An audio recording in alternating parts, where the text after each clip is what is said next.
Jadi ngaji kita beriman ini kalau tanpa logika nggak mungkin, kering, Quran nggak ada nilainya. Cuma anak dengung-dengung aja, enak-enak baca Qurannya, tapi tidak berlogika.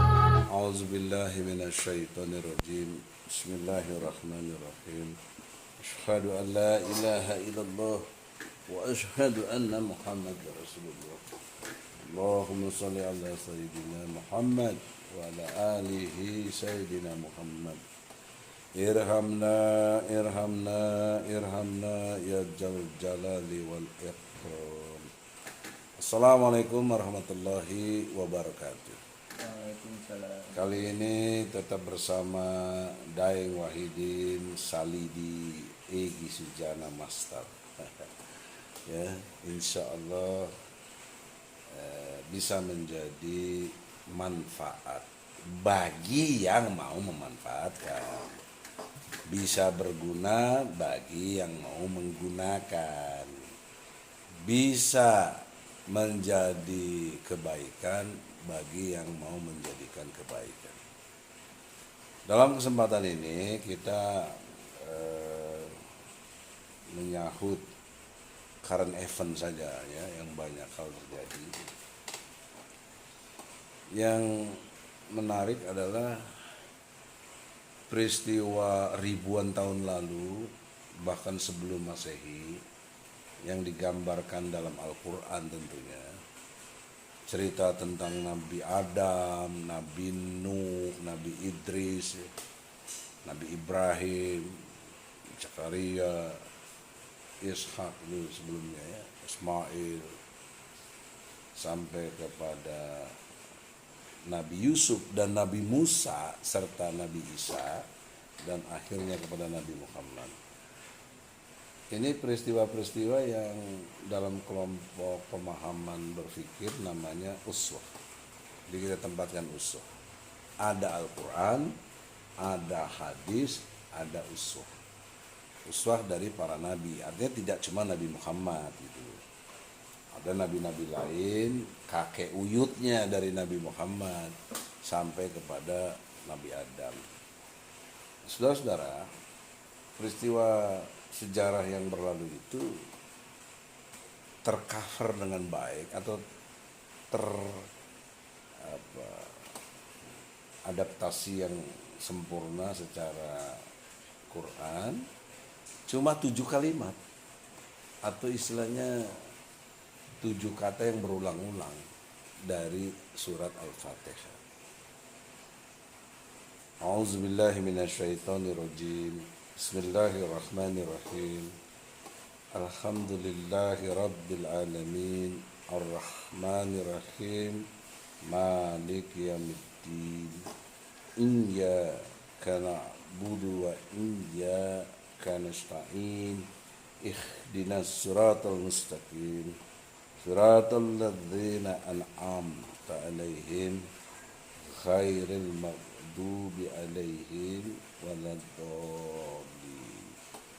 Amin. Ini ibunya Al-Quran, menginduk semua pokok persoalan itu. Jadi jika dipilah-pilah ayat 1 sampai 4 itu berkait dengan wilayah kuasanya Allah. Kemudian iyyaka na'budu wa iyyaka nasta'in, ini hubungan timbal balik Allah dan manusia serta alam semesta. Yang pasti adalah kewajiban asasi baru meningkat menjadi lanjutannya yang dikaitkan dengan hak asasi. Tapi oleh Barat dibalik, yang diutamakan hak asasi duluan. Jadi acak-adut, ribut, namanya hak. Mestinya kewajiban dulu. Kalau kewajiban dikerjakan, asasi haknya itu pasti dapat. Orang kerja masa bisa minta gaji duluan? Ya kerja dulu lah, baru dapat haknya. Nah, Islam itu proporsionalnya luar biasa. Kewajiban asasi dulu, baru minta hak asasi. Kemudian digambarkan lagi sangat sempurna oleh Allah, tunjuki jalan yang lurus. Yang mana yang lurus itu? Siratal ladzina an'amta 'alaihim, jalan orang-orang terdahulu sebelum kita.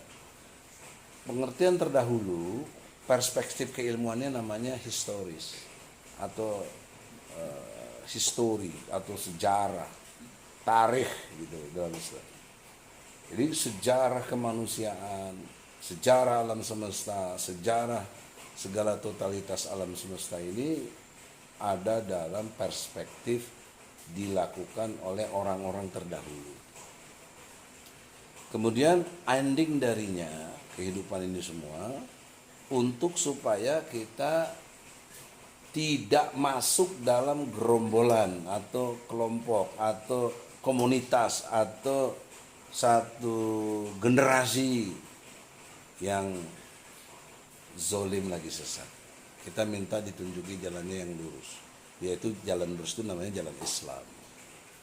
Kemudian kita tidak mau jalan yang bengkok, yang nggak benar, yang nggak lurus, yang nggak pada tempatnya, yang zolim, lagi sesat.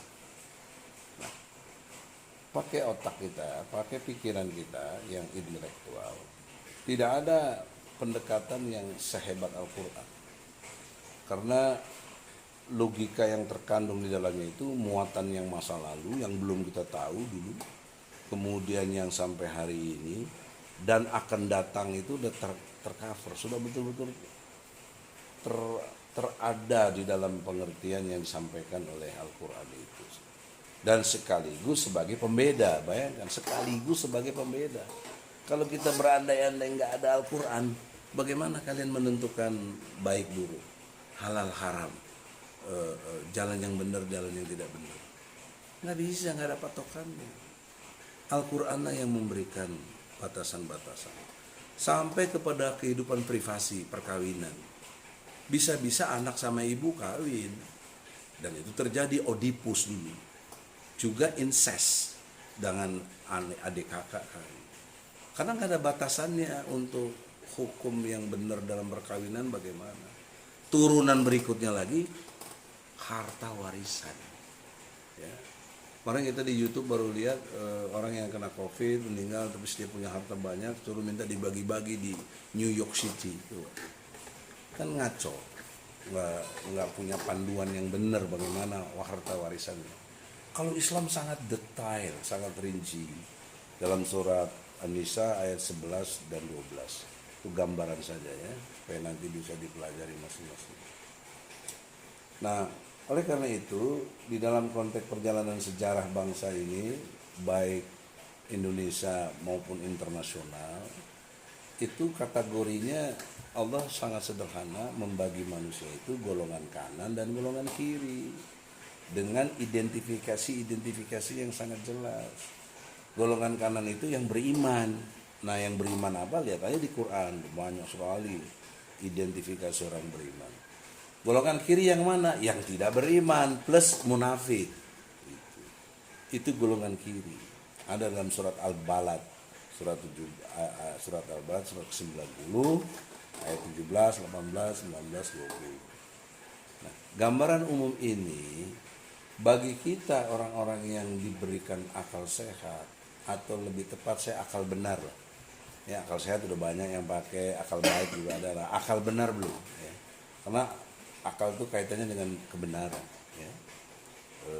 Pernyataan benar dan salah itu fungsi dari akal. Nah, oleh karena itu di dalam perspektif akal benar ini, Al-Quran sangat memberikan satu jalan gitu. Makanya Islam disebut syariat. Syariat itu artinya jalan. Jalannya Islam itu syariat. Isi syariat itu ya Quran dan hadis. Ya, itu namanya syariat. Jadi prinsip dasar Islam itu 1 akidah, 2 syariah, 3 akhlak. Nah, ini. Ilmu tentang akidah namanya ilmu tauhid. Ilmu tentang tauhid dilaksanakan namanya iman. Ilmu tentang syariat namanya fikih. Ilmu fikih dilaksanakan namanya hukum Islam. Yang ketiga, akhlak. Kajian tentang akhlak, ilmunya namanya tasawuf. Melaksanakan ilmu tasawuf namanya ihsan. Jadi hadirnya Nabi Muhammad Sallallahu Alaihi Wasallam dan para nabi sebelumnya itu untuk kesempurnaan iman, Islam dan ihsan. Itu prinsip dasar hadir para nabi itu. Nah, penutup para nabi adalah Nabi Muhammad. Saya buka surat 33 ya. Ayatnya berapa? Ayat 40. Al-Azab, supaya kita ini tahu diri, karena ada kelompok-kelompok yang masih mengakui ada nabi selain Nabi Muhammad gitu loh. Itu kan menentang Quran. Bismillahirrahmanirrahim. Muhammad itu sekali-kali bukanlah bapa dari seorang laki-laki di antara kamu, tetapi dia adalah Rasulullah dan penutup nabi-nabi, dan adalah Allah Maha mengetahui segala sesuatu. Ada kategori dialah nabi penutup ya, dari para nabi. Berarti close dong. Sudah, jangan lagi ada apa-apa. Dan juga bagi yang non muslim, terutama Kristiani, jangan berhenti di Nabi Isa. Ini Nabi Muhammad ini yang terakhir. Kemarin ada logika debat dengan saya kan, kalau anak SD, anak SMP, anak SMA itu mana lebih dulu yang harus dihargai, yang lebih tahu kan pasti anak yang lebih dulu lahir baru kemudian. Itu tidak pada tempatnya logika begitu. Kalau dalam ilmu hukum itu ketentuan terakhir itu yang menutup semua ketentuan-ketentuan sebelumnya. Itu ilmu hukum. Nah, dalam konteks sejarah, Allah menutup para nabi dengan Nabi Muhammad. Bahkan sebelum itu, surat 61, ayatnya ayat 6, ya, itu amat sangat jelas. Jadi saudaraku ya, terutama pendeta Yosua ini yang suka ngajak debat saya, juga teman-teman pendeta lainnya yang mau mendengar hati nuraninya, pikirannya, sejarahnya. Nabi Isa sendiri mengatakan seperti itu, surat As-Saff ayatnya ya 6. Coba baca yang keras. Dan ingatlah ketika Isa ibnu Maryam berkata, "Hei Bani Israel, sesungguhnya aku adalah utusan Allah kepadamu, membenarkan kitab sebelumku, yaitu Taurat, dan memberi kabar gembira dengan datangnya seorang Rasul yang akan datang sesudahku, yang namanya Ahmad," dalam kurung Muhammad.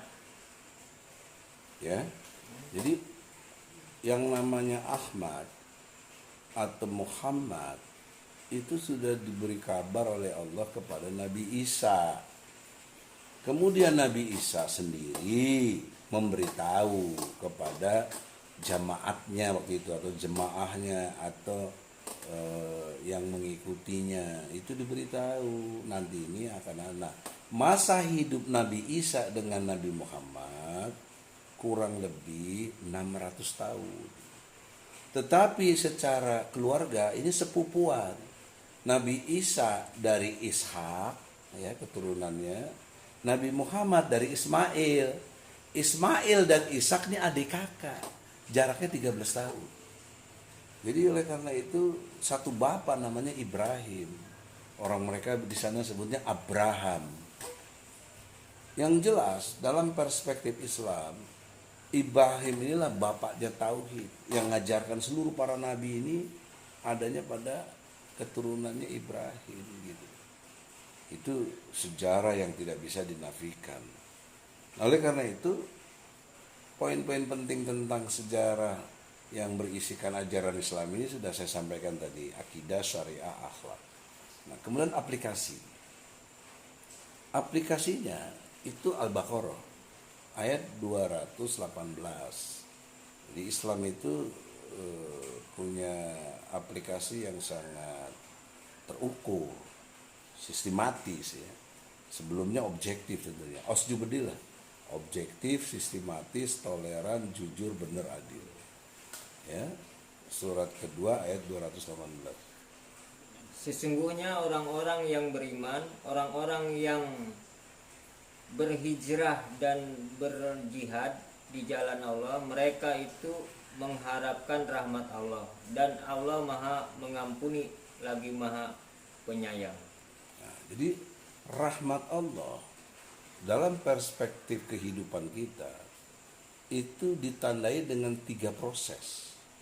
Proses yang berdimensi iman, hijrah, jihad. Nah, orang yang berkolaborasi dalam 3 hal ini pasti rahmat Allah. Nah, bagaimana rahmat Allah ini datang dalam mengkombinasikan 3 ini? Nah, itu surat 7 gitu. Ayatnya 204. Jadi dengan statement Quran gak bakal salah. Quran maunya demikian, ya. Quran maunya Allah, maksud saya Al-Qurannya begitu. Surat Al-A'raf ayat 204. Karena kategori yang kita ingin dapati adalah rahmatnya. Jadi kita harus kejar rahmat Allah ini. Bagaimana cara dapatnya, begitu loh. Dan apabila dibacakan Al-Quran, maka dengarkanlah baik-baik dan perhatikan dengan tenang agar kamu mendapatkan rahmat. Ilmu tentang perhatikan dengan tenang itu sekarang disebutnya fokus. Mau ngomong apa kita? Dari dulu Islam udah ngajarin the fokus itu. Dan disiplin, diam itu disiplin, betul-betul perhatian, dan juga mengandung nilai perintah yang sangat jelas adalah berpikir serius gitu. Ya, dengan berpikir serius, fokus, betul-betul profesional, mendengarkan dengan baik, ya, itu pasti dapat rahmat. Nah, maka rahmat Allah itu dalam perspektif pengetahuan yang saya pahami itu adalah namanya persepsi. Kita diberi gambaran yang jelas oleh Allah, persepsi yang benar, persepsi yang terukur, persepsi yang diridhoi oleh Allah. Sisi lain menariknya adalah ada persepsi yang dibangun tadi oleh golongan kiri itu seolah bagus, seolah-olah benar, seolah-olah waduh gimana ya. Padahal itu adalah ujian dari Allah untuk mereka, ya. Coba buka surat Al-An'am, ya, surat ke-6 ayatnya 122. Ya, Al-An'am 122 itu menggambarkan betapa mereka terpedaya oleh persepsi, oleh pandangan yang nggak benar tapi seolah benar gitu. Nah, paling belakangnya aja tuh, coba paling alinea terakhirnya coba. Dan apakah orang yang sudah mati kemudian dia kami hidupkan dan kami berikan kepadanya cahaya yang terang, yang dengan cahaya itu dia dapat berjalan dan di tengah-tengah masyarakat manusia, serupa dengan orang yang keadaannya berada dalam gelap gulita yang sekali-kali tidak dapat keluar dari kepadanya. Demikianlah kami jadikan orang yang kafir itu memandang baik apa yang telah mereka kerjakan. Ulangi, demikianlah kafir. Demikianlah kami jadikan orang yang kafir itu memandang baik apa yang telah mereka kerjakan. Ulangi lagi. Demikianlah kami jadikan orang-orang kafir itu memandang baik apa yang telah mereka kerjakan. Jadi memandang apa? Memandang baik apa yang telah mereka kerjakan. Mandang baik. Pakai logika. Dengan pandangan yang dianggap baik, kan sesungguhnya tidak baik gitu loh. Tapi dia memandangnya itu baik. Nah itu soal persepsi itu. Jadi kacau. Orang nggak bagus dibilang bagus, gimana caranya? Orang bukan warnanya putih dibilang putih. Wah itu kan kacau betul itu. Pasti berantakan cara hidup yang begitu. Nah, makanya Islam dalam membangun persepsi tidak boleh sekali-sekali memasukkan unsur keinginan, memasukkan unsur motif-motif yang tidak dalam konteks ridho Allah. Jangan, nggak boleh. Karena ketika kita masuk dengan keinginan, masuk pula di situ bersama itu dengan godaan setan gitu. Surat 22 ayatnya 52. Jadi konstruk berpikir saya ini Al-Quran, bukan menurut Egy Sujana, nggak ada. Ini teori saya sebagai profesor yang berkait dengan osjudil, objektif, sistematis, toleran, jujur, benar, adil. Nggak ada distorsi gitu. Dan kami tidak mengutus sebelum kamu seorang rasul pun dan tidak pula seorang nabi, melainkan apabila ia mempunyai sesuatu keinginan, setan pun memasukkan godaan-godaan terhadap keinginan itu. Nah udah sampai situ dulu. Coba jelas nggak? Saat kapan setan masuk dalam kehidupan kita manusia? Saat keinginan bergumul menjadi satu untuk mencapai tujuannya. Misalnya sekarang ramai bicarakan dengan istilah presiden 3 periode. Nah, itu keinginan. Masuklah di situ godaan setan. Apa? Direkayasalah hukum, dibikin justifikasinya, diputar-putar yang udah 2 kali jadi presiden nggak nyalon lagi, tapi nyalonin wakil presiden bisa satu jalan keinginan begitu. Diputar-putar lagi, dirombak lagi, Undang-Undang Dasar 45 ya dirubah untuk memungkinkan 3 periode. Gampang itu, duit ada, tenaga SDM-nya ada, uang banyak istilahnya, atau punya SDM dan punya teknologinya juga ada, maka komplitlah mereka bisa lakukan itu. Cuma saya ingin menerangkan secara nilai, ini yang nggak ada di kitab lain menurut saya, boleh cari. Saya sudah banding-bandingkan, saya sudah lihat bagaimana cara setan menggoda itu. Dan setan itu menjadi musuh yang nyata. Itu menjadi konkret dari Al-Quran ini. Ya. Makanya Islam, ini. Sekarang kita masuk ke pola pikir Islam. Itu dimulai dari surat Hud, surat 11, ayat 52. Kita harus berpijak dari situ dulu. Ya, 11:52. Dan dia berkata, "Hei kaumku, mohonlah ampun kepada Tuhanmu, lalu bertaubatlah kepadanya, niscaya dia menurunkan hujan yang sangat deras atasmu, dan dia akan menambahkan kekuatan kepada kekuatanmu. Dan janganlah kamu berpaling dengan berbuat dosa." Ini ada 5 hal tuh coba. 1, banyak istighfar. 2, bertobat. 3, hujan lebat, menggambarkan tentang rizki. Tanpa air mana ada kehidupan. Kita aja manusia dari air mani paling tidak. Ya. Terus 4, kekuatan di atas kekuatan. Nah, kelimanya, kamu jangan berpaling.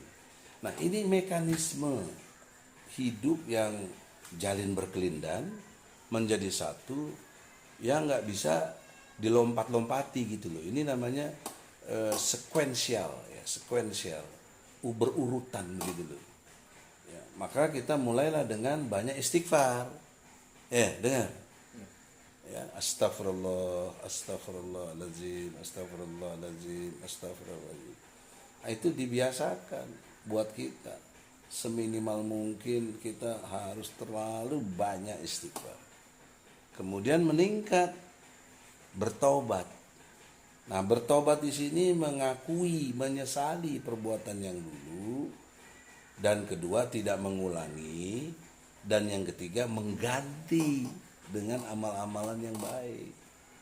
Itu namanya tobat. Jangan tobat kumat itu tomat. Oleh karena itu, tobat yang sesungguhnya. Maka mari kita akui dalam konteks bangsa. Misalnya sekarang nih kita masih dilanda pandemi COVID. Saya nggak bisa mendengar, atau saya nggak merasakan, atau saya tidak mendapatkan info yang clear tentang tobat nasional. Saya nggak pernah mendengar MUI menyarankan ke presiden misalnya, mari kita sama duduk bareng, kita ini sedang dalam ujian yang berat dari Allah, kita ada pandemi COVID-19, kita istighfar dan bertobat. Jalanin ayat ini. Kumpul entah di Istiqlal atau di mana, ya, karena masjid itu tempat berkumpul dan aman. Dasar saya Al-Baqarah 125 ya, nanti bisa dibaca lah. Perlu dibaca nggak tuh Al-Baqarah 125? Ya supaya orang tahu masjid itu tempat berkumpul dan aman, jangan diputar-putar malah ke masjid nggak boleh, sholat Jumat ditunda, astagfirullah. Ke bandara boleh, ke mall boleh, ke terminal boleh, dan sekarang sekolah-sekolah juga udah pada boleh. Kok ke masjid belum boleh sampai sekarang masih dibilang jaga jarak, pakai masker. Ya. Di Australia udah nggak ada yang pakai masker katanya sih, saya dengar, nggak benar nggak tuh ya? Di Melbourne, ya, Sydney, ya. Itu info yang ada di media sosial. Coba baca. Dan ingatlah ketika kami menjadikan rumah itu Baitullah, tempat berkumpul bagi manusia dan tempat yang aman. Dan jadikanlah sebagian makom Ibrahim tempat salat. Dan telah kami perintahkan kepada Ibrahim dan Ismail, bersihkanlah rumahku untuk orang-orang yang tawaf, yang iktikaf, yang ruku, dan yang sujud. Nah, itu kan amat sangat jelas. Lalu mengapa kita ikutin protokol WHO, Yahudi, ya, Nasrani yang sifatnya menjauhkan kita dari Allah? Nggak boleh ke masjid, kalaupun ada ke masjid dijaga jarak. Kan aneh, menuju masjidnya gandeng tangan, menuju masjidnya waktu naik motor peluk-pelukan misalnya. Kok sampai di masjidnya dipisah? Itu kan logiknya nggak ada gitu ya. Jadi sia-sia meledek Allah, apalagi pakai masker. Itu dalam masjid ya, maksudnya dalam masjid nih. Itu kan meledek Allah banget itu loh. Yang ciptakan virus Allah. Kemudian ngadep Allah pakai masker, kan kurang ajar sebenarnya itu, kurang ajar gitu. Ya, ngeledek Allah banget. Apalagi nggak sah sholatnya nantinya, karena kalau hidung ketutup, ini kan bagiannya harus sujud, nggak boleh. Ya, kalau masih yang belum yakin ya udahlah pakai masker sini, tapi jangan hidung ditutup, itu penting sekali. Tapi saya lihat banyak nggak peduli, hidung tetap ditutup, ketakutan yang nggak berdasar, ya ngeledek Allah itu. Allah yang ciptakan virus, ngadep Allah ditutup-tutup begitu, bagaimana logikanya? Kan virus nggak lompat-lompat, virus lompat gimana sih? Ya itu loh, itu satu contoh yang on gitu loh. Kita ini bangsa yang on banget gitu. Oleh karena itu saudara-saudara, tidak bermaksud mendikte atau memprovokasi, mari kita tunduk kepada Quran, karena ini yang Allah ajarkan hidup yang benar. Kamu banyak istighfar, kamu tobat, ya. Sekarang tobatlah, jangan ulangi lagi gitu. Dan pasti Allah datangkan rizki lewat hujan yang lebat. Ya, tapi anehnya hujan sekarang jadi banjir badang, jadi badai, jadi segala macam yang membuat sengsara manusia. Karena apa? Substansinya dia tidak beriman dalam istighfar tadi dan tidak bertobat. Jadi dia mengakibatkan satu kondisi objektifnya, hujan yang tadinya menjadi rahmat menjadi malapetaka. Itu mau Anda akui atau tidak, faktanya begitu. Janji Allah, kalau kita betul beriman dalam arti banyak istighfar, tobat, Allah kasih rezeki. Yang keempat, Allah kasih kekuatan di atas kekuatan. Coba bayangkan tuh, kekuatan di atas kekuatan. Coba. Saya memahami sederhana aja. Si Fulan jadi ketua partai, kemudian bisa calon presiden. Kan itu udah menunjukkan kekuatan di atas kekuatan. Nanti jadi apa lagi, jadi apa lagi. Yang konglomerat juga begitu, udah banyak rezekinya, tambah lagi, tambah lagi. Itu kekuatan di atas kekuatan. Itu yang memberikan Allah. Jangan lu pikir kita yang hebat. Ini pemahaman ini sangat penting dalam perspektif rezeki. Salidi, apa kau pikir rezeki cuma duit aja? Tidak. Apa dong? Ya, sehat. Nah, terus? Sehat, kuat, ketenangan. Ya. Yang paling besar rezeki yang Allah berikan adalah nafas. Nafas. Tanpa nafas mati koit, lu nggak bisa ngapa-ngapain, sehat apa nggak ada artinya itu. Ya, Cerdas dikit dong. Ya, PPMI ini kader ini mesti cerdas. Ya. Nah itulah yang dimaksud hadis Nabi. Sholat subuh, qobla sebelum sholat subuh ada sholat sunnah. Nilainya lebih baik dari seisi dunia, seisi langit dan bumi. Saya dulu pusing mikirin ayat hadis ini bagaimana sih, kok bisa lebih hebat dari seisi langit bumi. Ternyata kalau kita pas bangun masih bisa nafas, itulah nilai yang besar. Nggak ada apa-apanya seisi langit bumi itu. Coba kalau waktu itu kita mati, apa artinya langit dan bumi? Ya. Ini yang kurang disadari. Kita kurang istighfar lagi. Kita kurang untuk lagi bertaubat dan mensyukuri nikmat rezeki tadi. Dan itulah Allah akan berikan kekuatan di atas kekuatan. Jadi rizki yang dalam perspektif pemahaman yang benar, Anda bisa bernafas, Anda bisa beribadah, Anda bisa melakukan kegiatan yang positif untuk kebaikan manusia. Itulah rezeki yang besar. Apalagi memahami Al-Quran. Itu yang paling besar. Nggak ada lebih hebat dari memahami Al-Quran ini. Ini dahsyat ini. Ya. Melampaui cara berpikir siapapun. Kemampuan intelektual manapun, nggak ada yang bisa menandinginya. Tidak. Ya. Jadi rezeki yang besar itu adalah pemahaman kepada Al-Quran dengan nafas yang melekat dan terus bisa kita hirup, kemudian banyak ibadah. Makanya komitmen kita adalah inna solati wa nusuki wa mahyaya wa mamati lillahi rabbil alamin. Itu substansi janji komitmen kita kepada Allah. Sesungguhnya sholatku, ibadahku, dan hidupku, bahkan matiku juga hanya untuk Allah, ya, pencipta Rabbul Alamin ini, pemelihara, pendidik, dan lain sebagainya.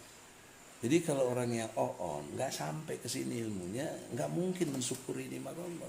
Nggak ada, ibadahnya kering, nggak bisa menangis, nggak bisa rasa haru yang luar biasa beriman kepada Allah itu. Ya, hambar-hambar gitu saja. Nah untuk itulah dalam kesempatan ini, kalau sudah ngerti sampai tingkat ini, yang kelima tadi, jangan berpaling. Jangan berpaling dari jalan Allah, dari ketentuan Allah, dari hidayah Allah, dari berjihad di jalan Allah. Jangan kita ini sering terjebak dua hal. Iming-iming, ancaman. Ini saya boleh perhatikan dalam konteks saya istiqomah ini. Dua ini yang berat. Adanya iming-iming, jadi ini, jadi itu, ikut ini, masuk kabinet, apa segala macam, ya, dapat rezeki, waduh iming. Nah kalau iming-iming mereka nggak berhasil, ciri yang kedua mereka ancam, membunuh, bahkan sudah dibunuh dan lain sebagainya. Ini dua ini aja. Kalau kita mampu mengatasi dua ini dalam menjalani hidup, ya, ngomong sih gampang, saya ini gampang ngomong, tapi prakteknya berat, susah, saya akui berat. Ya. Untuk terhindar dari iming-iming, terhindar dari ancaman itu berat. Ya. Berbanding lurus dengan kekuatan iman. Kalau imannya cetek, imannya nggak kuat, imannya nggak dalam, imannya bengok-bengok, diiming-iming harta bisa berubah. Iming-iming jabatan bisa berubah. Iming-iming wanita, bisa berubah, melewat kita semua. Berat. Nggak mampu, datang cobaan dengan ancaman, di penjara. Penjara itu bagian dari ancaman. Ya. Dan menarik di sini ada uswah Nabi Yusuf. Coba surat 12 ayatnya 33. Nah ini yang saya maksud usah. Kalau Nabi Muhammad, sejarah yang saya pahami, nggak pernah dipenjara Nabi Muhammad. Jadi jangan bilang wah Nabi Muhammad aja nggak pernah dipenjara, itu nggak ngerti uswah dia. Ya, ayat 33 surat 12. Nabi Yusuf bilang apa di situ? Yusuf berkata, wahai Tuhanku, penjara lebih aku sukai daripada memenuhi ajakan mereka kepadaku. Dan jika tidak engkau hindarkan daripadaku tipu daya mereka, tentu aku akan cenderung untuk memenuhi keinginan mereka. Cenderung ikut iming-iming.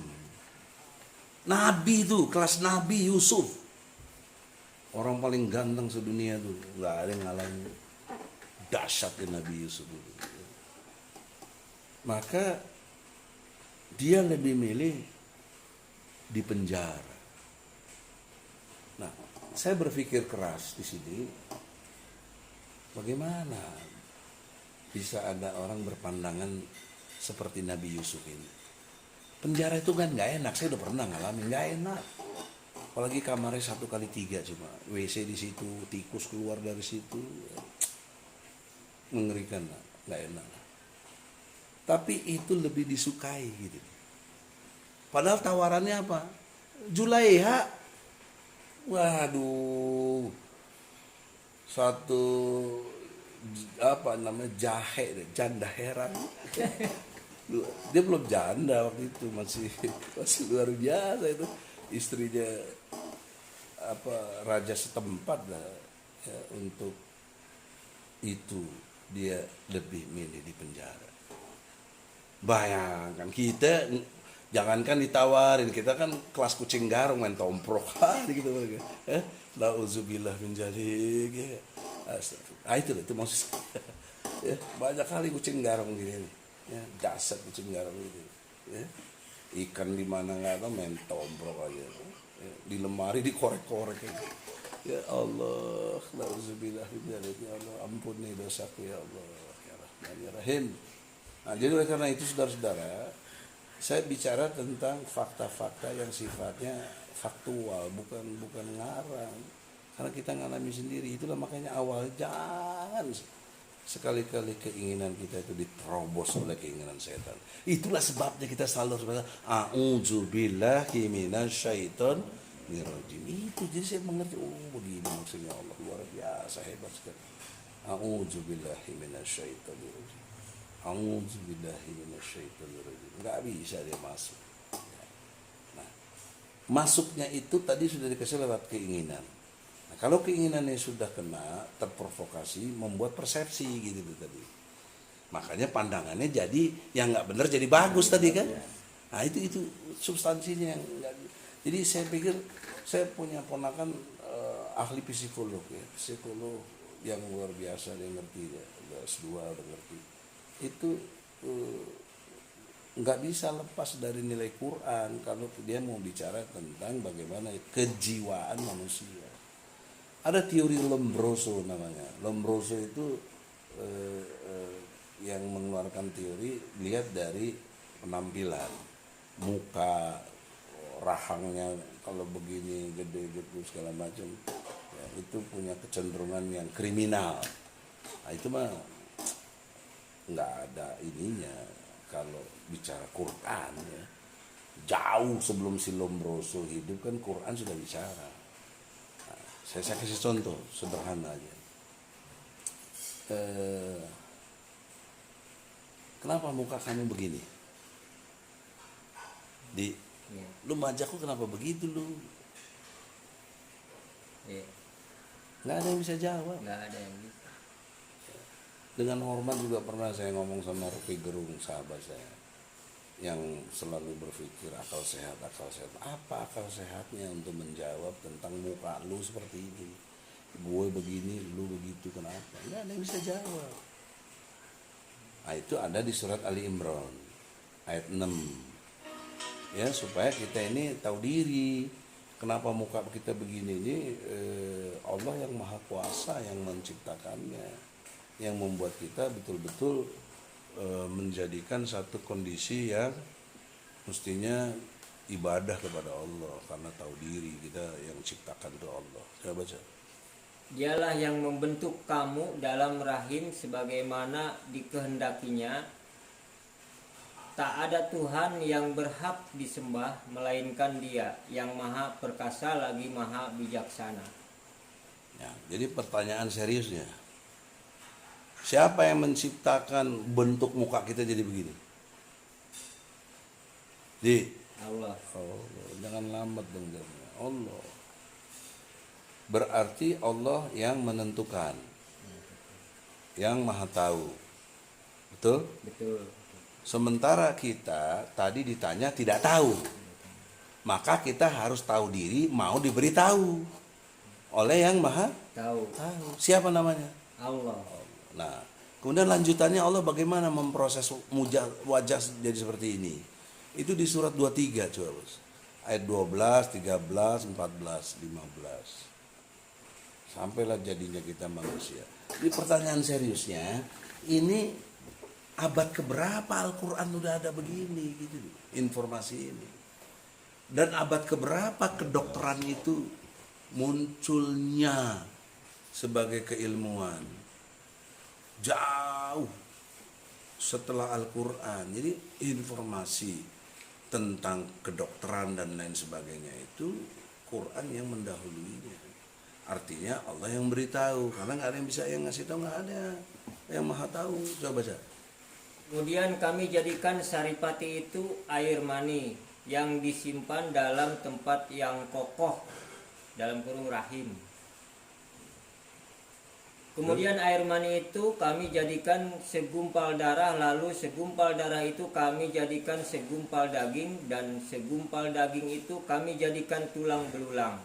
Lalu tulang belulang itu kami bungkus dengan daging, kemudian kami jadikan dia makhluk yang berbentuk lain, maka maha sucilah Allah, pencipta yang paling baik. Ayat selanjutnya 15.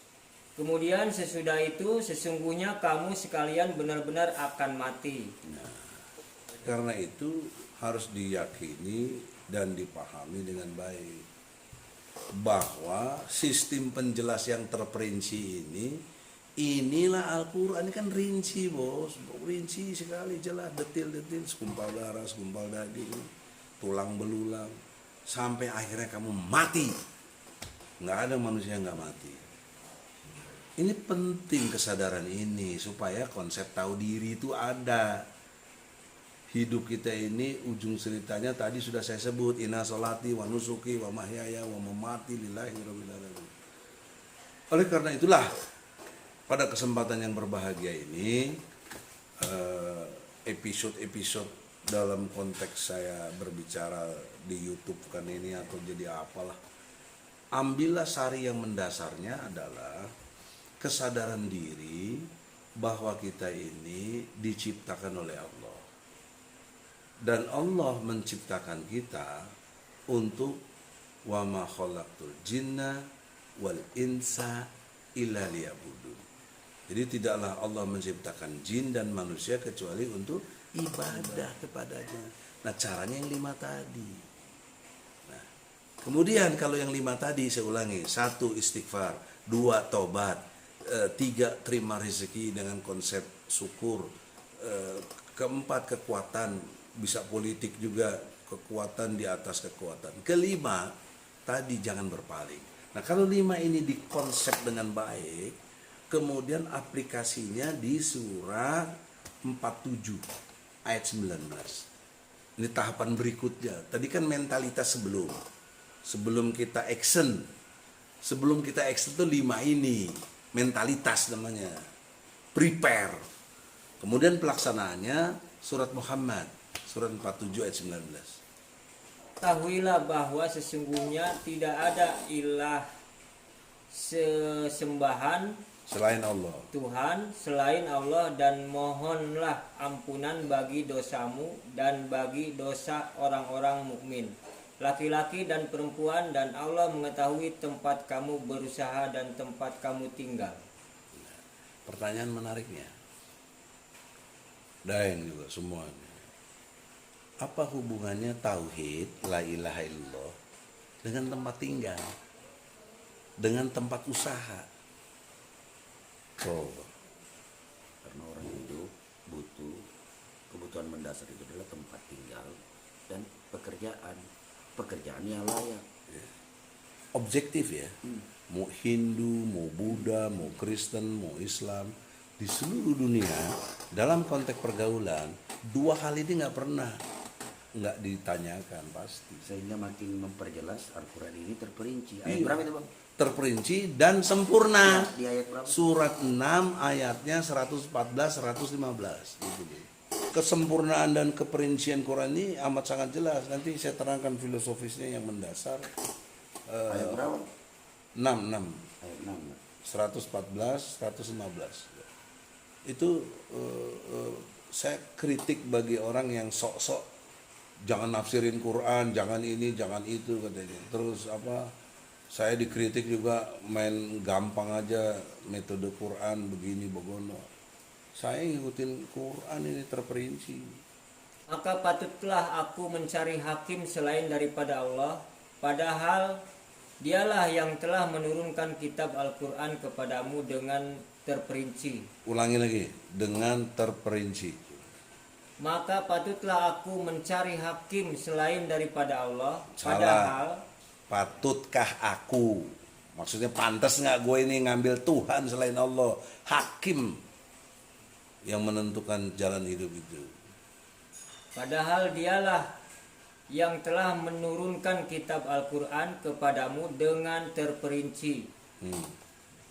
Orang-orang yang telah kami datangkan kitab kepada mereka, mereka mengetahui bahwa Al-Quran itu diturunkan dari Tuhanmu dengan sebenarnya. Maka janganlah kamu sekali-kali termasuk orang yang ragu-ragu. Nah, jangan ragu juga. Terus 115-nya. Telah sempurnalah kalimat Tuhanmu Al-Quran sebagai kalimat yang benar dan adil. Ulangi.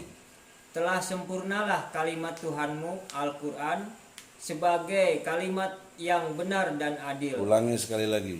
Telah sempurnalah kalimat Tuhanmu Al-Quran sebagai kalimat yang benar dan adil.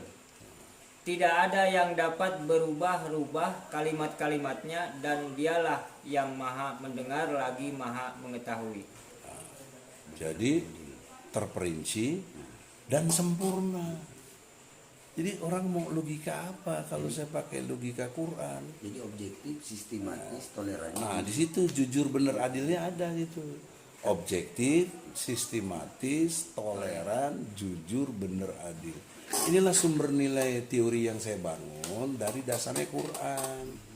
Makanya tidak bermaksud pakai administratif akademik ya, tapi ini substansi ilmu. Allah kasih inspirasi lewat saya. Nggak ada ilmu ini sebelumnya yang memformulasi ini. Nah, itu namanya ESM, Egy Sujana Master. Tanpa harus bertepuk dada, tapi inilah anugerah dari Allah. Dan teori ini, objektif, sistematis, toleran, jujur, benar, adil, Osjubril, mampu untuk membedah segala persoalan hidup. Pakai teorinya Osjubril. Apa aja coba, mari kita bertarung. Apa nemu persoalan apa? Ya. Pasti nggak lepas dari Osjubril. Awalnya harus objektif. Karena objektif itu artinya tidak memihak. Itu poin penting dari objektif. Tidak memihak. Namun sesuai dengan objek yang dibahas. Nah, kalau objek yang dibahasnya tentang Allah, tentang Tuhan, ada kode etiknya. Objektivitasnya itu apa? 3. Coba buka surat 22. Ya. Al-Hajj ayat 8. Ini kode etiknya. Ini sok-sok yang sok pendeta, sok apa segala macam, bukan saya sombong kiai mau debat soal Allah tapi nggak memperhatikan kode etik yang Allah mau. Ayat 8 coba. Surat 22 ayat 8. Dan di antara manusia ada orang-orang yang membantah tentang Allah tanpa ilmu, pengetahuan, tanpa petunjuk, dan tanpa kitab wahyu yang bercahaya. 3 tuh. Apa aja? 1. Ulangi lagi. Ilmu pengetahuan. 1. Tanpa petunjuk dan tanpa kitab. Petunjuk atau kedua. wahyu. 3. Ya. Tanpa kita. 1. Membahas tentang Allah itu secara objektif harusnya ada standarnya. Apa? Ilmu pengetahuan. Kedua, kitab. Al-Quran atau Injil atau apa, semuanya harus dengan dasar-dasar kita. Yang ketiga, petunjuk. Nah, petunjuk ini yang tadi saya bilang persepsi. Ya, harus clear kita, jangan jadi diselewengkan jadi nggak benar. Dalam konteks ilmu pengetahuan misalnya, apa yang pantas disebut Tuhan, objektivitasnya, itulah saya bikin rumusannya namanya absolut, distinct, dan unik.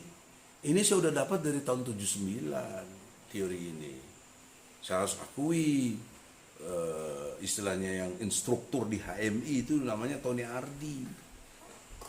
Itu yang harus, nggak boleh kita lupakan guru-guru yang mengajarkan kita.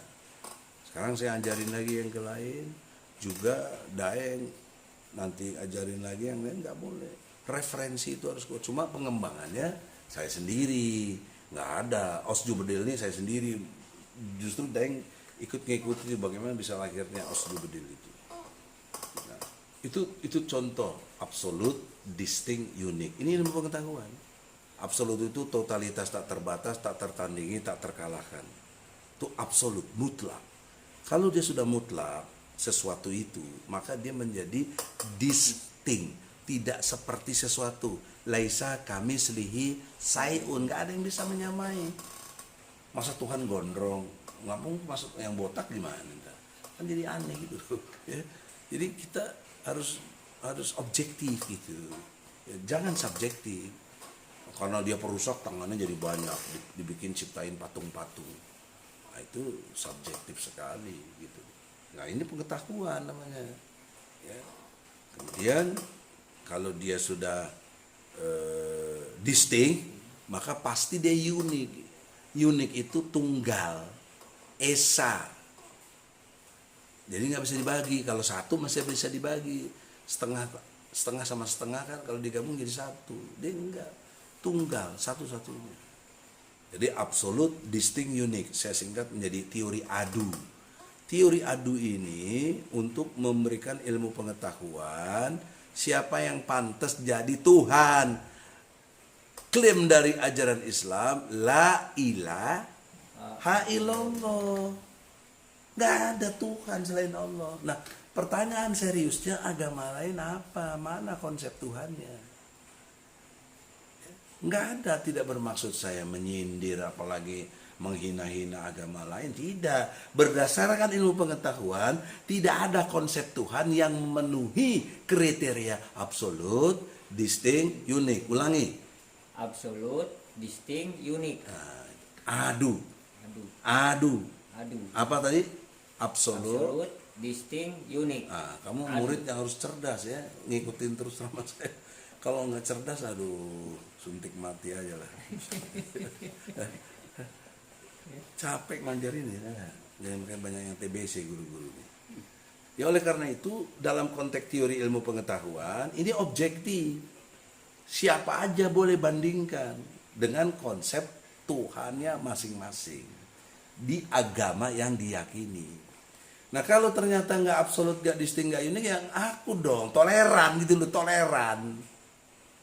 toleran kepada yang memenuhi secara sistematis dan objektif tadi sebelumnya dijelaskan. Maka toleran. Oh iya, aku bersaksi la ilaha illallah. Begitu, itu namanya cerdas, itu sistematis. Jadi kalau ada orang nggak Islam, dua peluangnya. Satu bodoh, dua sombong. Cuma itu aja. Apa coba? Saya nggak menemukan teori lain. Dalam praktek saya kurang lebih 40 tahun berdakwah, saya perhatiin orang nggak berislam ini ya dua itu. Bodoh, dijelasin berkali-kali nggak mudeng juga, namanya goblok, gimana sih oon ya. Atau sombong, dia profesor doktor, dia cerdas, dia jenderal, bukan presiden gitu kan, hebat gitu loh. Tapi sombong. Nah, sombong saya cari referensinya di buku-buku yang lain, saya nggak nemu. Tapi saya lihat di hadis, sombong menurut Rasulullah Muhammad Sallallahu Alaihi Wasallam itu ditandai dua hal. Satu, menolak kebenaran. Dua, merendahkan atau meremehkan orang lain. Itu sombong. Misalnya ini Quran, anak tunjukkan satu ayat saja yang keliru, Mana? Siapa yang berani? Siapa yang bisa? Enggak ada. Bahkan Michael Hart menempatkan Nabi Muhammad yang membawa Al-Quran nomor 1 di dunia. Karena dulu yang baru percaya Islam cuma 4 orang, sekarang sudah 2 miliar lebih. Bagaimana mungkin pembohong dipercaya sampai 2 miliar? Nggak mungkin, ya. Dan sampai hari ini masih disebut-sebut terus dengan salawat, bersalawat kepada Rasul. Itu nggak ada orang sehebat Muhammad itu. Ini yang membawa Al-Quran, ya. Nah, sekarang kita lihat supaya kita yakin surat ke-53 ayat 1, 2, 3, 4, 5, 6 sampai 10 aja deh. Biar kita yakin betul surat An-Nazm, ya. Ya, cepat An-Nazm. Demi bintang ketika terbenam, kawanmu Muhammad tidak sesat dan tidak pula keliru. Dan tiadalah yang diucapkan itu Al-Quran menurut kemauan hawa nafsunya.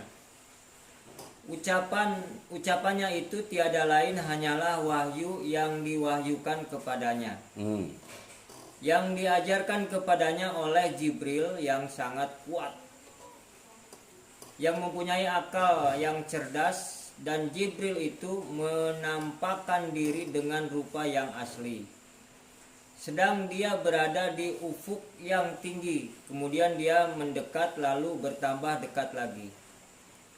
Maka jadilah dia dekat pada Muhammad sejarak 2 ujung busur panah yang lebih dekat lagi. Lalu dia menyampaikan kepada hambanya Muhammad apa yang telah Allah wahyukan. Hatinya tidak mendustakan apa yang telah dilihatnya. Maka apakah kaum musyrik Mekah hendak membantahnya tentang apa yang telah dilihatnya? Dan sesungguhnya Muhammad telah melihat Jibril itu dalam rupanya yang asli pada waktu yang lain, yaitu di Sidratil Muntaha. Dah, ya.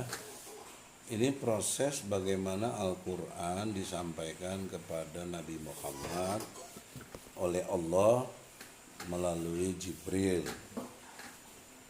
Jadi poin pentingnya adalah Al-Quran ini orisinil. Itu inti pentingnya, itu orisinil dari Allah, bukan hawa nafsunya. Nah sekarang bandingannya begini, tidak bermaksud melecehkan ya, tapi ilmu itu harus membandingkan. Tadi kita judulnya mau bicarain tentang Allah itu harus dengan ilmu pengetahuan, harus dengan kitab. Nah ini udah mulai pakai kitab kita. Dan nanti melalui petunjuk. Nah petunjuk, saya bertanya di sini, Daeng semuanya, halo. Kan kita lihat tuh ada Injil Barnabas, ada cerita dari Matius, ada dari Yohanes, ada dari apalagi lah yang mereka yakini menjadi Paulus juga, atau apalah yang merupakan mereka itu beriman kepada kitabnya menurut Matius ayat sekian, menurut Yohanes ayat sekian. Pertanyaan seriusnya, bagaimana caranya Matius, caranya Yohanes, caranya yang lain-lain itu dapat wahyunya dari mana? Gimana caranya? Kalau Quran tadi kan jelas sudah. Siapa yang nyampein ke Matius, Yohanes itu siapa? Gitu. Ini tidak bermaksud mengada-ada, tapi tolong pakai otak. Otak. Di mana otak itu? Sini, pikir. Ya. Untuk membanding. Karena berpikir itu kemampuan membedakan yang beda, menyamakan yang sama. Kalau Anda nggak mampu itu namanya nggak berpikir, sombong gitu loh. Sekaligus bodoh gitu, kalau orang sombong. Ya. Jadi sekarang pertanyaan seriusnya, gimana mau nolak Al-Quran ini? Gimana coba caranya tolak coba? Kan nggak bisa. Nyerah manusia itu, nggak ada, ilmunya terbatas. Ini yang dahsyat ini. Jadi kalau mau adu argumentasi, 3 syarat itu. Lu punya ilmu pengetahuannya apa? Konsep lu apa? Gua ada osjubedil, lu apa? Gitu loh. Kemudian kitabnya mana, ayat-ayatnya? Saya udah. Terus petunjuknya gimana? Harus ada penjelasan dong, persepsi. Itu baru top. Itu Quran. Ini intelektual. Surat Al-Hajj tadi, ayat 8. Yang jarang kiai atau siapapun membahas ayat ini, bos. Jarang, mana ada yang bahas-bahas, nggak sampai ilmu. Ya. Nah selanjutnya, setelah kita mengerti tadi ini, kaitannya yang 4719 belum kita bahas nih, coba ditajamkan. Kan udah, yang penting Quran itu terperinci, Quran itu sempurna, Quran itu datangnya jelas dari Allah lewat Jibril kepada Muhammad, lewat proses begitu, hatinya tidak mendustakan. Semua yang kita baca tadi Al-Quran, Nabi Muhammad juga melalui lewat proses sperma dan ovum sampai kemudian dia tumbuh berkembang dan kemudian meninggalkan anak istri, meninggalkan harta benda yang sifatnya menjadi waris, ya. Itu semua tercover. Itulah namanya agama. Agama itu dalam Islam disebut dinul. Dinul itu sistem nilai, sistem nilai yang mengatur tata kehidupan. Jadi kalau mau mengukur tingkat agama yang objektif, sistematis, toleran, jujur, benar, adil secara intelektual harus memenuhi 3 unsur. 1, konsep Tuhannya. 2, konsep syariat agamanya yang sistem ajarannya, dinul Islamnya atau dinul Kristennya, dinul Buddha, dinul yang lainnya, apa jelasnya. Kalau Islam tadi sudah jelas akidah, syariah, akhlak, sampai ke ilmunya dan pelaksanaannya. Nah yang dari agama lain apa? Nah yang ketiga, sistem uswah atau contoh teladan dari para nabi. Sebagai contoh misalnya, Nabi Muhammad tentang perkawinan. Nggak ada, saya udah belajar serius. Nggak ada sistem perkawinan lain di dunia ini kecuali dari Islam. Nasab-nasabnya itu. Ya, ini nggak boleh ketemu ini, yang ini nggak boleh. Ya, nggak, itu Islam. Jatuhnya menjadi zina kalau dalam konteks hukum Islam itu. Ya, kemudian setelah nikah bertumbuh berkembang punya anak. Nggak boleh anak angkat dianggap sebagai anak pribadi, atau maksudnya dikasih nama, misalnya saya ngambil anak angkat bin Egy Sujana, nggak bisa, nggak boleh, dan nggak boleh dapat waris juga. Nah tapi di dunia lain nggak ada diperhatiin yang gitu-gitu, sabodo teuing, ya, bergaul di rumah yang bukan mahramnya jadi boleh. Jadi kacau kalau tidak dengan sistem, ya, dinul Islam ini. Konteks perkawinan ini tidak bermaksud saya menggugat, tidak. Tapi saya bertanya saja, bagi yang non-muslim, apakah Hindu, Buddha, Kristen, ya, dan lain agama lain, kawin itu menurut siapa? Contoh teladannya mana? Gitu. Ya, kalau Kristen ngeklaim ke Nabi Isa atau Yesus Kristus, Yesus Christ, dia tidak kawin, kurang lebih umur 39 tahun sudah wafat. Nggak ada keturunan Nabi Isa, nggak ada. Ya, jadi terus kawin ngikutin siapa? Bingung saya jadinya. Ngikutin siapa kawinnya? Tumbuh berkembang anak, astagfirullah. Juga yang Hindu, yang Buddha ngikutin siapa? Kalau Buddha Siddhartha Gautama yang diutamakan, dia bersama dia aja, dia tinggalkan dunia ini, ya, nggak ada. Itu faktanya. Jangan ditafsirkan menghina agama, enggak. Ini intelektual, objektif berpikir, ya, dijamin oleh undang-undang, kebebasan berpendapat, ya, baik pikiran maupun dengan tulisan, ya, dan lisan seperti ini. Jadi oleh karena itu, bersyukur kita kepada Allah, beragama dinul Islam, sistem nilainya itu, konsep Tuhannya jelas, absolut, distinct, dan unik, konsep syariatnya jelas, untuk dijalankan sampai kepada sistem kehidupannya, wa nusuki wa mahyaya wa mamati lillahi rabbil alamin. Konsep uswahnya jelas, contoh teladannya dari para nabi tadi. Yang utamanya penutup para nabinya Nabi Muhammad. Nah, jadi 3 ini teori saya, bantah, colong bantah. Kalau dianggap nggak benar, luruskan saya, karena saya sesat katanya. Oh, luruskan. Kalau nggak bisa, toleran dong. Inna dina indallahi Islam. Nggak ada agama yang diridhoi selain Islam, nggak ada. Cuma Islam. Ya karena itu yang benar, yang objektif, sistematis, toleran, jujur, benar, adil. Ya, nggak ada konsep ajaran lain. Nah, breakdown lebih jauh, kita kan nggak bisa klaim seluruh dunia. Kita tinggal di mana? Indonesia. Ya kita lihat Indonesia. Bagaimana Indonesia mengadopsi atau mengambil atau menjadikan ajaran Islam itu sebagai sistem nilai. Nah, di sini kita banyak benturan. Ada Islam Nusantara, ada Islam Ahmadiyah, ada Islam Syiah, ada Islam macam-macam. Saya tidak mengklaim Islam saya paling benar, tapi saya berhak menyatakan pendapat bahwa Islam yang benar itu yang menurut tadi kembali konsisten Al-Quran, petunjuknya bagaimana, dan kitabnya itu. Kalau menurut Islam, dalam pengertian ajaran Islam, Islam yang bagaimana? Yaitu Islam yang ditunjukkan oleh kitab Allah, oleh Allah itu sendiri, oleh Allah yang memberikan petunjuknya. Jadi apa kata Allah dalam kitabnya, ya, kemudian dicontohkan oleh Nabi Muhammad.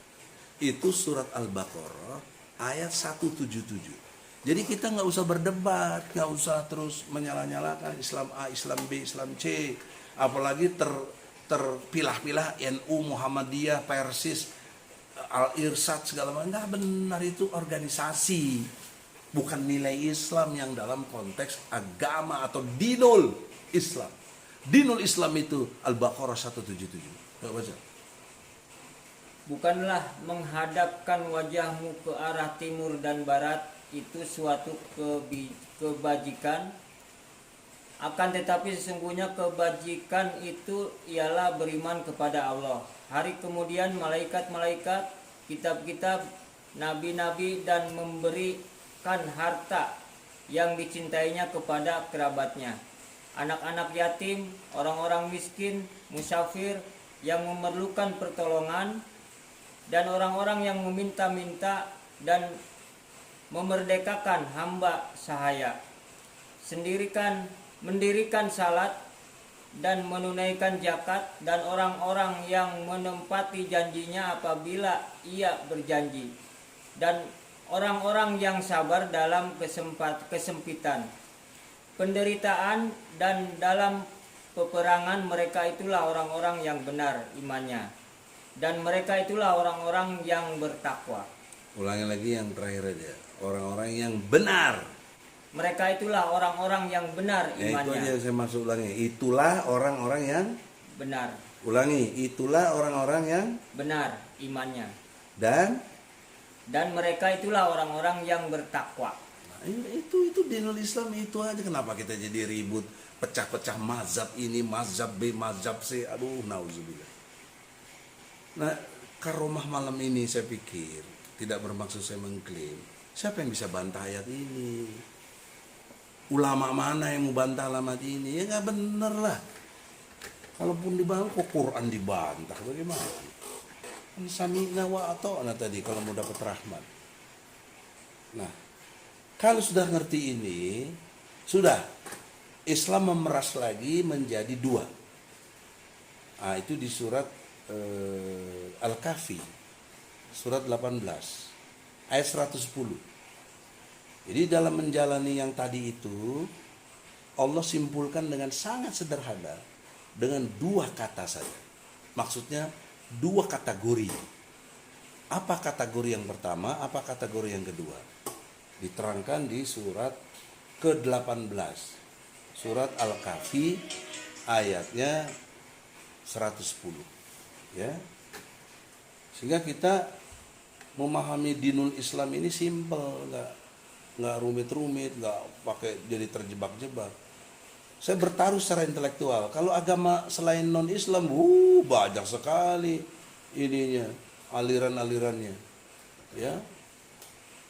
Dalam pengertian berbeda-beda mazhab. Mulai dari konsep Tuhannya, saya bilang konsep Tuhannya Trinitas saja ribut.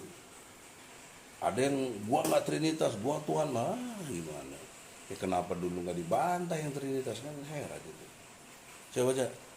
Katakanlah, sesungguhnya aku ini manusia biasa seperti kamu, yang diwahyukan kepadaku bahwa sesungguhnya Tuhan kamu itu adalah Tuhan yang esa. Barang siapa mengharap perjumpaan dengan Tuhannya, maka hendaklah ia mengerjakan amal yang saleh dan janganlah ia mempersekutukan seorang pun dalam beribadah kepada Tuhannya. Jadi dua kan? Satu apa? Banyak ibadah. Yang cepat dong, logik itu harus nangkep. Kedua, Mengerjakan amal jangan saleh. musyrik. Dua itu aja. Kalau kamu mau berjumpa dengan Allah. Sekarang pertanyaan seriusnya. Dalam rangka berjumpa dengan Allah. Halo. Bisa nggak kita temu muka dengan Allah? Di sini banyak beda pendapat ini Kiai. Nggak mungkin ketemu wajah Allah begini, begono. Allah kan nggak bisa dilihat. Astagfirullah. Jawabnya apa? Nah, kalau nggak pakai kitab, nggak pakai petunjuk, nggak kepake ilmu pengetahuan, nggak tahu jawaban kita. Nah, sekarang Allah kasih tahu lewat surat Yunus ayat 26. Kita jumpa dengan Allah nanti, dipertemukan. Bagaimana dahsyatnya itu. Jumpa dengan Allah. Masya Allah. Ya, bukan main-main, bukan Egy Sujana. Surat Yunus. Kalau terjemahannya, bagi orang-orang yang berbuat baik. Konsisten tuh dengan yang pertama. Kalau mau ketemu Allah, hanya banyak berbuat baik, kebajikan, dan jangan musyrik. Oke? Terus ada pahala yang terbaik, surga, dan tambahannya, di sini kenikmatan melihat Allah, bayangkan. Dan wajah mereka tidak ditutupi debu hitam, ini istilah saja. Jadi enggak gelap gulita lah sebenarnya. Nah kalau yang 27-nya kebalikan dari orang-orang yang berbuat jahat. Nah, yang ingin saya tekankan di sini ada tambahannya kenikmatan melihat Allah. Kan artinya jumpa muka. Nah, kalau melihat teori spektrum ruang dan waktu, kita justru diantarkan yang benar. Saya kasih gambaran begini. Ini logika ya, jangan dipermisalkan karena Allah tidak semisal dengan apapun. Tapi logika bisa mengantarkan. Luasnya Indonesia seluas Sabang sampai Merauke. Kekuasaan presiden meliputi Sabang sampai Merauke. Tapi kalau mau ketemu presiden kan bisa di Bogor. Bisa di Bogor, bisa di Istana Negara, bisa di mana aja yang dia mau. Nah, logika ini sederhana. Bagi orang-orang yang berbuat baik, yang Allah cintai, yang Allah suka, yang Allah redha, dia bisa melihat Allah. Nggak ada susahnya bagi dia. Orang dia yang menguasai ruang dan waktu, dia mau di mana aja. Gitu. Tapi kalau orang yang nggak ngerti fisika, nggak ngerti space and time, ya susah lah gitu. Masih belajar, gitu. Tapi apa poin pentingnya? Kepastian. kepastian. Dengan dinul Islam, kamu pasti berbuat baik dan kamu tidak musyrik, maka sampai kepada jumpa dengan Allah. Dan sudah otomatis garansinya surga. Bagi yang tidak baik ya garansinya neraka. Itu konsekuensi logis saja. Jadi sistem. Nah, poin pentingnya sekarang ya, dalam konteks keindonesiaan, ya, dalam konteks keindonesiaan, bagaimana kita bisa sampai nanti dalam kematiannya bertemu dengan Allah? Nah, disinilah konteks keindonesiaannya kita harus mengerti juga di negara-negara lain, yaitu konstruksi sholat Jumat.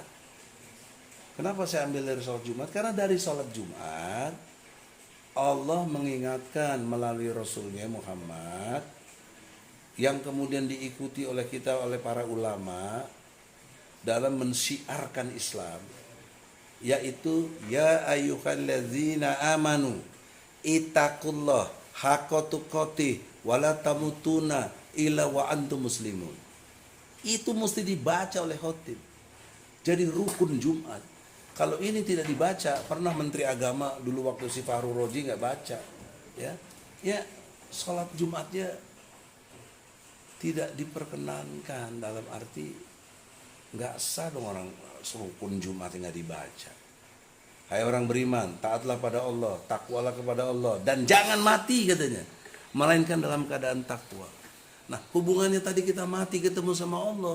Allah sekarang bilang jangan mati kalau kamu nanti sebelum kematian menjemput itu harus bertakwa. Artinya sistem di mana kita hidup harus tunduk patuh menyerah kepada Allah. Sistem politik, ekonomi, hukum, setidaknya ini. Lainnya turunannya budaya dan lain-lain, itu turunan dari sistem ekonomi, politik dan hukum yang mendasar itu, ya. Sehingga basis berpikirnya harus filosofis, historis, sosiologis, psikologis, dan yuridis. Nah, 5 elemen ilmu ini menopang untuk penjelasan absolute distinct uniknya dari konsep Tuhannya, dan kemudian sistem ajarannya, dinulnya, melingkupi semua totalitas jagat raya ini, terutama 3 hal penting: politik, hukum, dan ekonomi. Dan kemudian yang terakhirnya adalah contoh teladan. Harus bagaimana, termasuk sampai kawin, gimana contohnya kawin, ya, nikah maksud saya, ya, itu harus ada. Nah, kita ada namanya Muhammad. Kalian apa, mana gitu loh, sebagai contoh yang bisa dibenarkan. Nah, dari dalam perspektif inilah, dalam konteks keindonesiaan, kita bersyukur lagi adalah berkesesuaiannya antara ajaran Islam dan Pancasila. Pancasila dan ajaran Islam sudah amat sangat berkesesuaian. Jadi kita tinggal isi.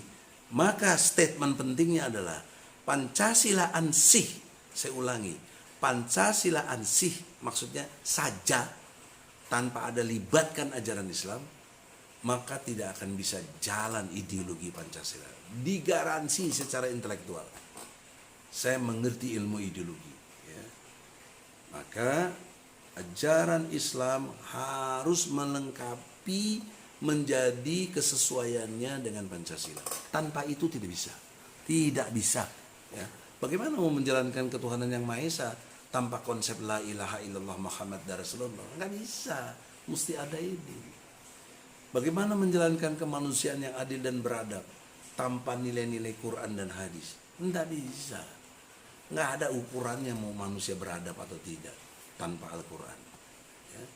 Kemudian bagaimana menjaga persatuan Indonesia kalau hati kita tidak tunduk patuh kepada Allah yang menyatukan hati kita ini, dan kita tidak akan mungkin bisa bersatu tanpa izin Allah. Coba buka surat 6 ayat 63. Jadi kita tidak ngarang-ngarang, tidak klaim-klaim, ya. Bahkan pertikaian, jangankan antar manusia satu sama lain yang nggak kenal, antar satu kelompok, bahkan satu keluarga, bahkan satu partai, bertikai, ya, bahkan saling merebut kudeta. Terakhir itu Demokrat kita menyaksikan sekali.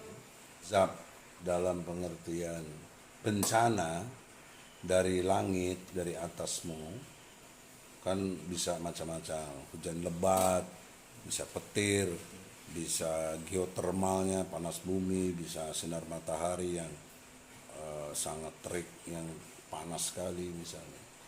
Nah, dari bawah kakimu apa? Bencana alam, bisa banjir, bisa longsor, bisa tanah yang bisa menyerap itu. Dan kamu berada dalam golongan yang saling memakan dengan ganas tuh, Bang. Coba lihat tuh contoh terbaru yang Demokrat, kan saling makan itu.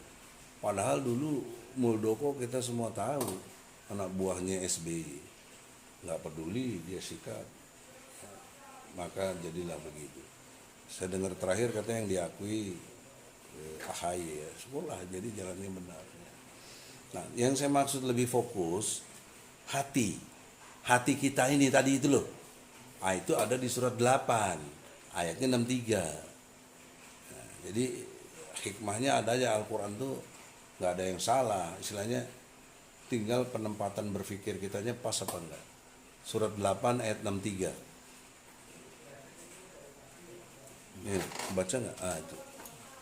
Yang mempersatukan hati mereka orang-orang yang beriman, walaupun kamu membelanjakan semua kekayaan yang berada di bumi, niscaya kamu tidak dapat mempersatukan hati mereka. Akan tetapi Allah telah mempersatukan hati mereka, sesungguhnya Dia maha gagah lagi maha bijaksana. Nah, kita kan tadi lagi bicara persatuan Indonesia. Konteksnya orang-orang Indonesia nggak mungkin bersatu kalau tanpa izin Allah. Makanya alinea ketiga dalam pembukaan Undang-Undang Dasar 45, berkat rahmat Allah. Jadi berkat rahmat Allah itu kita bisa bersatu, gitu, luar biasa itu. Tanpa itu nggak bisa. Nah, barulah kerakyatan yang dipimpin oleh hikmah kebijaksanaan dalam permusyawaratan perwakilan. Jadi kalau sejak SBY kemudian diteruskan oleh Jokowi dengan adanya Pilpres, dengan adanya one man one vote, itu keliru, tidak sesuai dengan Pancasila. Sila keempat. Mana perwakilannya? Mana musyawarahnya? Jadi rakyat kita tidak dipimpin lagi oleh hikmah. Karena orang-orang yang punya hikmah itu orang-orang yang cerdas, yang mewakili rakyat.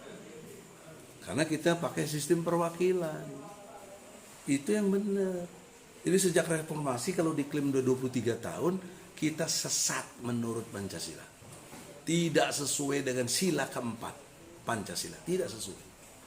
Kok nggak diapa-apain? Kok kita yang bicara bener gini malah dituduh bikin hoak lah, bikin berita-berita bohong katanya. Bagaimana berita bohong? Orang ini sila keempat mengajarkannya untuk kita kerakyatan yang dipimpin oleh hikmah kebijaksanaan dalam permusyawaratan perwakilan. Ya bukan pilpres dong, bukan pilkada dong. Gimana sih otaknya tuh? Ya, mau profesor mana sini? Coba kita berdebat secara intelektual. Ya. Nah, yang kelimanya keadilan sosial bagi seluruh rakyat Indonesia. Nah, keadilan sosial ini bisa dijalankan dengan sebaik-baiknya kalau pasal 33 ayat 3 dari UUD 45 dijalankan. Apa isinya? Bumi, air, dan segala kekayaan alam yang terkandung di dalamnya dikuasai oleh negara dan diperuntukkan untuk semakmur-makmurnya rakyat. Jadi poin pentingnya adalah fakta. Apakah Indonesia sumber daya alamnya dikuasai oleh negara? Tidak. Lebih banyak Amerika, Perancis, dan beberapa negara-negara lainnya lah. Males saya nyebutnya juga, males. Dikuasai oleh mereka. Oleh karena itu hanya dengan osjubedil yang berdasarkan Quran ini kita harus benar negara ini. Keadilan sosial baru terasa. Bayangkan coba garam kan teknologinya tidak susah. Laut kita kan masih asin laut kita. Coba aja celup tangan kita tuh asin masih laut kita. Kok garam impor Bagaimana caranya garam bisa impor? Gula impor, beras impor, kedelai impor. Astagfirullah. Sebelumnya Jokowi janji nggak mau impor. Kok sekarang impor? Jutaan ton lagi. Saya selidiki ternyata ada fee. Kalau swasembada nggak ada fee, capek kerja. Tapi kalau impor ada fee. Ya, bisa $30 per tonnya itu. Dasar ini negeri kita nih. Malingnya luar biasa. Bansos aja ditimpe coba. Ya, dari betul-betul untuk Covid ini ditimpe, diambil. Jadi suruhan siapa itu? Kan menteri. Menteri kan nggak bisa berbuat sesuatu tanpa izin presiden. Maksudnya presiden diperiksa juga dong. Kok menterinya begini? Yang nunjuk siapa? Kan presiden. Dari partai mana? PDIP, mesti diperiksa dong. Kok nggak diperiksa? Ini nih yang begini-begini yang membuat kita gondok setengah mati itu bagi yang ngerti. Nah, oleh karena itu dalam kesempatan ini saya tolong bacakan surat 6 1 2 3. Supaya kita tahu kita ini hidup di negeri yang pembesar-pembesarnya itu jahat. Saya ulangi, jahat. Pembesar-pembesarnya jahat. Zolim sekali. Apa kejahatannya? Coba baca. Surat 6 1 2 3. Dan demikianlah kami adakan pada tiap-tiap negeri penjahat-penjahat yang terbesar agar mereka melakukan tipu daya dalam negeri itu. Dan mereka tidak memberdayakan melainkan dirinya sendiri, sedang mereka tidak menyadarinya. Jadi kejahatannya apa tuh? Nipu rakyat. Pembesar akabiro mujrimin. Pembesar yang jahat. Ya pembesarnya siapa? Kan presiden, DPR, menteri. Itu pembesar semua. Majelis ulama, pembesar di kalangan ulama. Tapi jahat, nipu rakyat. Quran bukan kata Egi, jangan saya disalahin provokasi. Saya ngajarkan Quran. Kewajiban saya mengajarkan. Ya, jadi oleh karena itu dalam konteks keindonesiaan kita mesti bersikap. PPMI sudah bagus, fokus kepada anti korupsinya. Fokus betul-betul harapan saya. Karena sumber masalah yang mendasar dan besar itu korupsi. Bayangkan tadi bansos saja, bantuan sosial ditimpe, diembat juga bahasa Jakartanya, kurang ajar itu. Tapi nggak diproses. Yang nyuruh menterinya itu siapa? Kok nggak diproses? Partai politik yang sebagai sarangnya dia muncul jadi menteri itu kok nggak diproses? Nah, jadi demonya juga jangan ono PPMI, saya kritik ini. Harus fokus. Ya.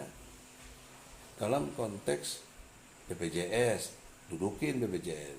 Dalam konteks PDIP, dudukin PDIP-nya. Jadi jelas begitu loh. Lo korupsi, mana tuh Masiku nggak bisa keluar juga sampai sekarang.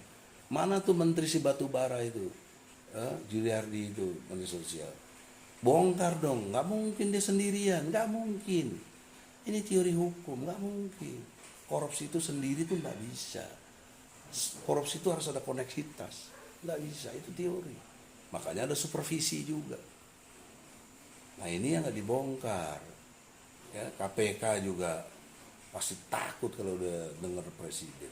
Jadi dari dana korupsi itu permainan politiknya bisa meluas menjadi menggurita dengan cara transaksional. Bisa jual beli suara. Kan kita tahu orang-orang dari KPU juga ada yang ditangkap, bahkan ketuanya dipecat itu. Itu kan karena korupsi.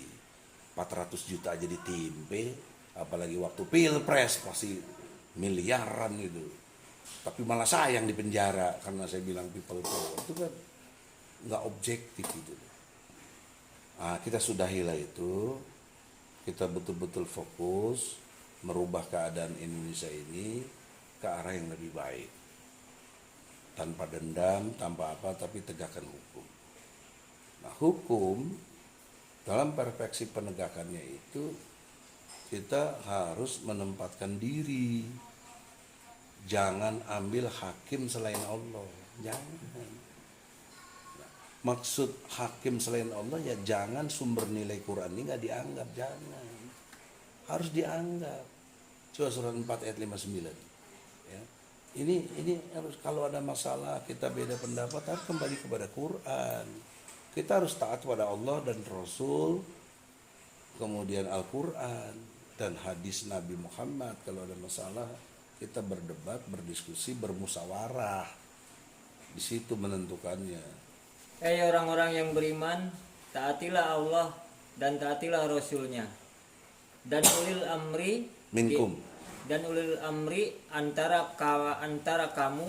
Kemudian jika kamu berlainan pendapat tentang sesuatu, maka kembalikanlah ia kepada Allah, Al-Quran dan Rasul, sunnahnya. Jika kamu benar-benar beriman kepada Allah dan hari kemudian, yang demikian itu lebih utama bagimu dan lebih baik akibatnya. Nah, itu sangat jelas ya. Jadi kita taatnya kepada Allah dan Rasul, samina wa atona, kepada Quran dan hadis. Jangan menyimpang. Nah, sekarang secara teknisnya surat Al-Maidah coba. Mereka berkata, hei Musa, sesungguhnya dalam negeri itu ada orang-orang gagah perkasa. Sesungguhnya kami sekali-kali tidak akan memasukinya sebelum mereka keluar daripadanya. Jika mereka keluar daripadanya, pasti kami akan memasukinya. Terus 2-3-nya. Berkatalah dua orang di antara orang-orang yang takut kepada Allah, yang Allah telah memberi nikmat atas keduanya. Serbulah mereka dengan melalui pintu gerbang kota itu. Maka bila kamu memasukinya, niscaya kamu akan menang. Dan hanya kepada Allah hendaknya kamu bertawakal jika kamu benar-benar orang yang beriman. Nah, dan ini penting nih buat PPMI. Coba ulangi kata pertamanya yang 23. Berkatalah dua orang di antara orang-orang yang takut kepada Allah, yang Allah telah memberi nikmat atas keduanya. Serbulah mereka dengan melalui pintu gerbang kota itu. Ya udah, serbu, yang ini serbunya itu. Jadi udah saatnya sekarang nggak usah banyak diskusi lagi, capek udah. Udah ngerti guidance-nya udah jelas Quran. Dari zamannya Taurat itu, zaman Musa itu kan 3000 tahun sebelum Masehi itu. Lama sekali. Udah diceritain. Nggak berani juga dia masuk ke Jakarta. Kalau sekarang dia masuk kota, di situ di Jakarta ada orang yang kejam. Ada penguasa, ada rejim. Ada yang menjaga rejim itu. Takut, nggak mau. Himbauan Nabi Musa pun gak dianggap. Kecuali katanya, kalau orang kejam itu udah gak ada. Gitu. Nah ini gak bener juga. Kenapa gak bener? Masa ngerjain Musa supaya habisi orang yang kejam itu? Ya gak harus sama-sama. Nah, bagaimana caranya? Serbu. Ini perintah Quran. Jangan saya dianggap provokasi. Serbu. Cuma saatnya kapan, nah daenglah pikir yang pas. Jangan lagi banyak pertimbangan itu ini. Kalau kamu mau menang katanya, betul nggak? Iya. Ini kurang coba iya. Baca terakhir sampai kapan? Supaya kita ini nggak salah fitnah. Supaya para intel jangan main tangkap aja nggak bener ini. Ini Quran yang ngajarin ini. Kalau kalian nggak ini, kalian berarti melanggar Quran. Berarti kalian pengikut Fir'aun. Berkatalah dua orang di antara orang-orang yang takut kepada Allah, yang Allah telah memberi nikmat atas keduanya. Serbulah mereka dengan melalui pintu gerbang kota itu. Maka bila kamu memasukinya, niscaya kamu akan menang. Dan hanya kepada Allah hendaknya kamu bertawakal jika kamu benar-benar orang yang beriman. Nah, udah jangan banyak mikir lah. Kalau mau menang ya itu. Kalau enggak udah cicing aja tidur hardolin aja itu, dahar modal ulin aja lah. Saya kira itu aja ya. Semoga ada manfaatnya. Allah ridho. Ya Allah, maafkan, ampuni kami kalau berlebihan ya. Janjimu maha benar. Ya, dengan begini pastikan urusan tempat tinggal, urusan pekerjaan pasti dapat. Nggak mungkin nggak. Jadi jangan jadi penakut itu. Jangan tidak tawakal kepada Allah. Allah maha besar, Allah maha segalanya. Allahu Akbar, Allahu Akbar, Allahu Akbar, walillahil hamd. Assalamualaikum warahmatullahi wabarakatuh.